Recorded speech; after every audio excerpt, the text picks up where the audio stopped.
long yellow strip, and it'll send a medical alert into the cat, and then I'll come running back. So no falling out, no medical emergencies, we're good. East Africa is great, but it's on the left. So what we're going to do is come back to this in about 20 minutes and see what's going on, because we have a half hour together, making the most of it, and heading to their saddle bill store. But I love looking at behavior. I mean, if I study these animals all day. The crown crane are out there, but the rest of them are all visitors. How do you like them apples? Seagull, I guess, can't stand the coast anymore, so they come to stay with us. You've got seagulls. American pelicans are out there, and cormorants, it looks like, and ibis. Yeah, all visitors. Who are these? They're ours. There's a light pink feather and a great attitude. They stick together. Seen always. Those are the girls all together. Boys are elsewhere. Males, that is. So these females together represent a species critically endangered. About 6 more up ahead of me, about 12 o'clock, but you're not going to see them at it anyway. But it's nice to know that anything on the right is going to be more sensitive or more endangered. They are critically endangered because the Grammy zebra now number about 3,000. They are always vigilant.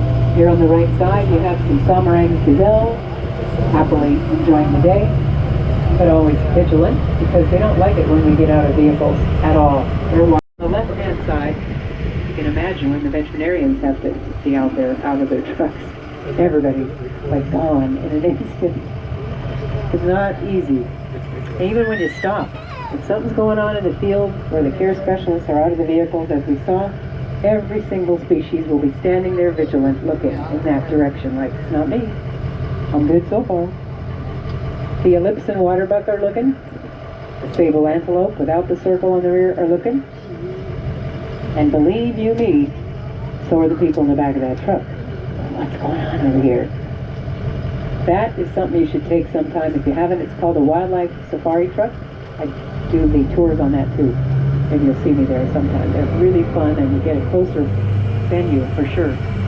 Closer to us, looks like some browse coming out for the giraffe probably in the back of that truck. Let's see if I can race them down the road. Wrong. You win.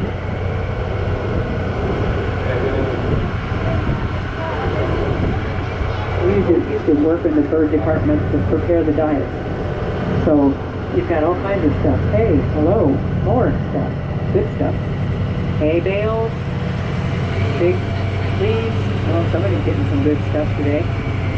Giraffe are looking at the care specialist like, is it for me? Do I get some of this? Yeah.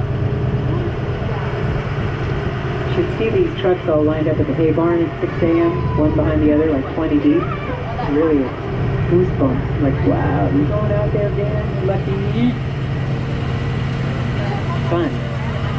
And when you have to ship animals out, especially if it's a giraffe, you put them in these bomas or housing units so they can get acclimated to the smaller crates. They put the food in there in the crates, that is. They go in the crate, they don't get scared of it, then the shipment is a whole lot less stressful. All that too is fun to watch. But today, they're given herbivore pellets in that feeder that's attached to the fence. Yeah, look at the male. Is he handsome? He's the tallest one and the darkest one out there.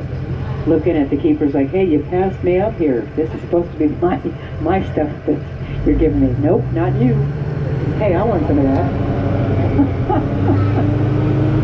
Their reaction is so priceless. They can tell time. I think everything they do out here is time-oriented. Time to rest, time to move, time to cruise. I swear this one's probably taking a nap. Yeah, they do good naps that way. Close your eyes about 10 seconds and that's a nap. They only sleep about 3 hours a day. You know that? I wonder how long camels sleep.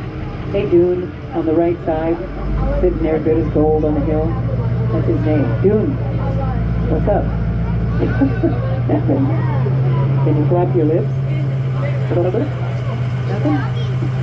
When he does it, it's hilarious.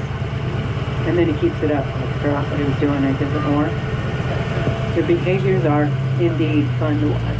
What's he doing, Dune? Yeah. Nothing. Watching the Somali wild ass, I see. Doing nothing either.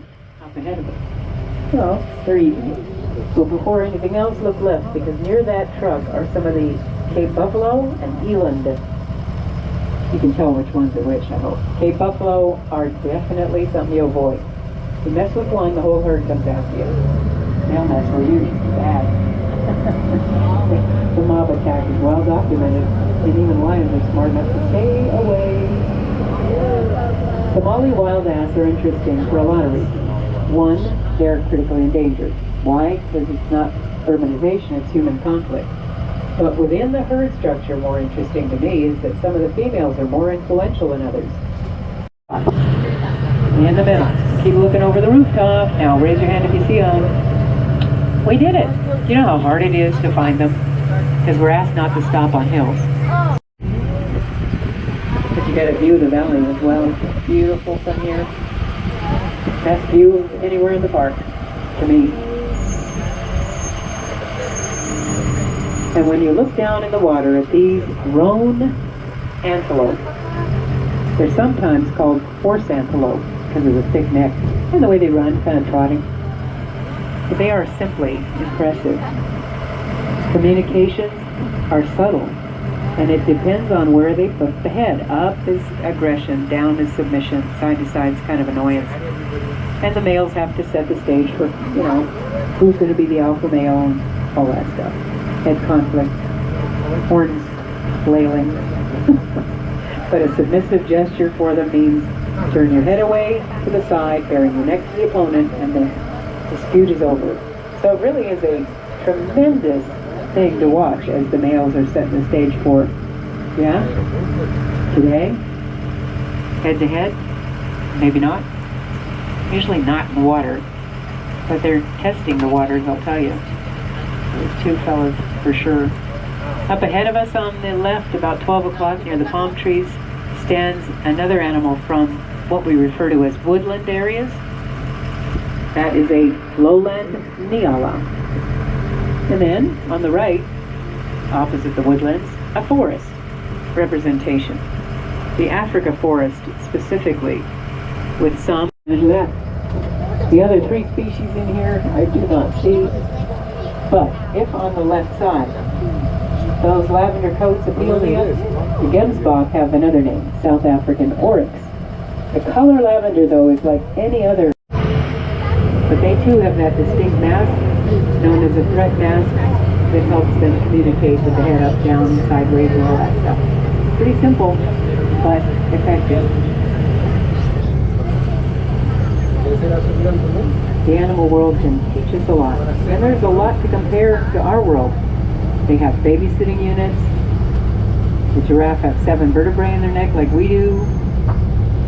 And the horticulture department. They are adults.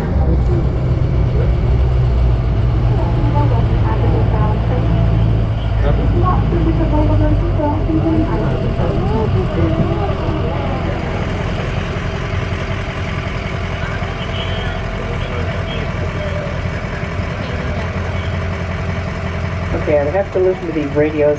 If it's not me, I'll keep talking. It's not me. What do we got? Thompson Gazelle. So there's a little tan one on the right, but the Association for the Hormonal Improvement I'm trying to simplify it. There on the right side, we have the Baringo giraffe with a baby dog out there. Fringe-eared oryx. Maybe, just maybe, others will be visible, but it's a pretty nice spot. Gives you a lot of sense of comfort, knowing that they are together without changes between each species, which was the concept initially as a breeding facility by then Dr. Schroeder. I've got a window that's small, I'm taking it, let's go. Here on our right will be your exit once I get there. Take the knob that is on that door once I stop, not before.